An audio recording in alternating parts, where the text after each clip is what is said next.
Morning, family, and welcome. Well, things haven't changed much, have they? As I read this gospel, and for the last couple of weeks, we've been hearing in our readings about the not accepting the teachings of Jesus, and in some cases, not even accepting Jesus himself, as we hear in today's gospel. And here we are in 2024, and things really haven't changed much. We look out there in our society, and we see more and more every day the rejecting of Jesus, the rejecting of Christianity, the rejecting of faith. And it didn't happen overnight. The devil's too cunning for that. It happened little by little by little by little. Let's take the prayers out of the school. Let's take the 10 Commandments out of the courtrooms. Let's do this, let's do that. Anything we can do to reduce Christianity in the public square. And if we look back in history, my question for us today is, how are we doing since we took God out of our lives as a society? How are we doing? Crime lower? No. Less people homeless? No. How are we doing? And how can we change that? And I don't mean to draw a gloom picture. I really don't, because there is hope. There is hope. There's hope in Jesus Christ. I have a story to tell you about a family. It's about a husband and wife and 3 kids, 3 boys. The husband was a very faithful, God-fearing man. His wife, in the beginning of their marriage, went to church with them. She was baptized Catholic. Pre-Vatican II, she sang in the choir at Blessed Sacrament in the city. But after Vatican II, she fell away. She couldn't accept the Mass in the vernacular of English, so she stayed home. But her husband, being the devout, faithful man that he was, continued to go to church, and he took his 3 boys with him. And the 3 boys kind of complained a little bit. Dad, can this get any more boring? You know? When's it going to be over? Is it close to the end? And his kids would always ask him that. And then to add insult to injury as far as the boys go, after Mass, that husband waited until the priest left the altar and was practically in the sacristy. And his 3 boys didn't dare leave before the priest left the altar. And that husband didn't care if he got a little caught in a little bit of a traffic jam out in the parking lot. He didn't care, because he took those 15 minutes after the Mass also and wouldn't leave. He prayed. After Mass, he stayed 10 to 15 minutes and he prayed. And his boys sat there with him. Not real happy, but they sat there with him. As the children grew, his wife still stayed at home, not going to church. His 3 children eventually all fell away from the faith.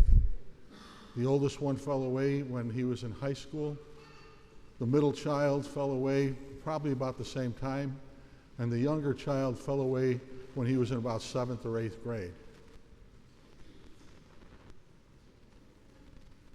But that husband, that father, went to church faithfully, stayed for the entire Mass, and prayed 10 to 15 minutes after the Mass. Going ahead,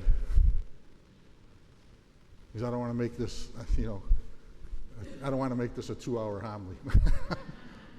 But moving ahead a little bit, eventually the mother came back to the church. not only did she come back to the church, but she went back into RCIA and she got confirmed. It was a long time. She was in her 80s when that happened, but she got confirmed and she started going to Mass on a regular basis every Sunday with her husband. She went to confession monthly with her husband, not in a confessional together, separately. But she found the faith again. The youngest child found the faith when he got into high school. Interestingly enough, just the opposite of his two older brothers. The middle child, the middle brother, passed away from pancreatic cancer. And the family, husband, wife, and the two sons that were left, were devastated because he was only 60 years old when he died. And the husband and the wife were never the same. Oh, they loved each other, they continued in their faith, but part of them went to the grave with that middle child.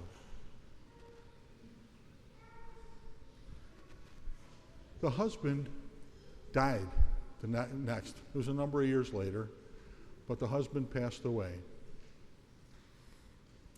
And then, just about a year later, his wife passed away. And a few months after that, the youngest son and the oldest son got together and had dinner together. And the oldest son told the youngest son, "Dad must be still praying for us in heaven." And the youngest son said, "Well, how can you tell that?" He said, "Because I came back to church. I went to confession, and I came back." And he goes every Sunday. The youngest son, who left in 7th or 8th grade, he stands before you. If you would ever talk to any of my 7th or 8th grade teachers, or anybody who knew me in high school, and say, you know, one day he's going to be a deacon, they would have laughed at you. It's funny what prayer does. It's funny what prayer does. Sometimes it takes a long time to be answered. My dad, after those masses that prayed 15 minutes, it took my mom almost 30 years before she came back to the faith. 30 years. Sometimes prayer is answered right away, sometimes it's not. And I think God has his reasons for that. But my whole point to this story, and my whole point to this is, there is hope. Society, as bleak as it looks, there is hope. And same thing with families. Whenever I preach at a baptism, I always talk about how important the family is. Satan wants to destroy the family. If he can destroy the family, society is a walk in the park.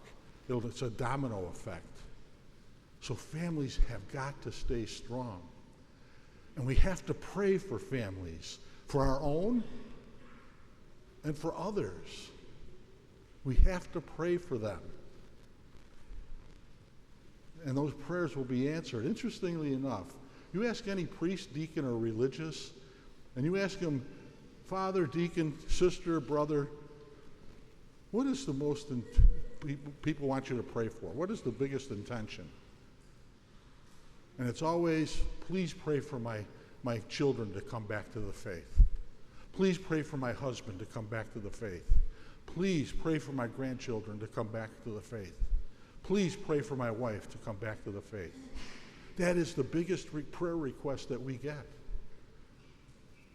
And I think the Spirit is kind of moving in that, because the Spirit wants to see families come together also.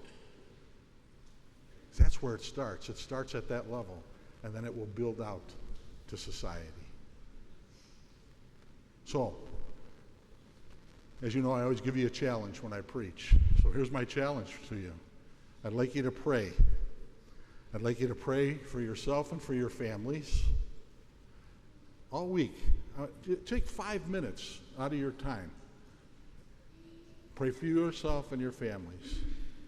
Pray for those who have left the faith, that they come back to the faith. Even if you don't know them, we have to pray for those people, because sometimes those people, there's nobody that's praying for them, so we can pray for them. So pray for yourself, your family, pray for somebody who has walked away from the faith. And finally, pray that the Holy Spirit come upon you to recognize God's movement in your life. Because as we recognize God's movement in our lives, it's going to be easier to pray. It's going to be easier to do the things that we need to do to stand up for Christianity and then reverse the effects that are going on in society today. So those 3 prayers, take 5 minutes each and every day just to pray those 3 prayers. And somewhere down the line, do me a favor, as you're walking in, or if you see me somewhere, say, it worked, or say it didn't work. I'd like to know, okay? God bless you.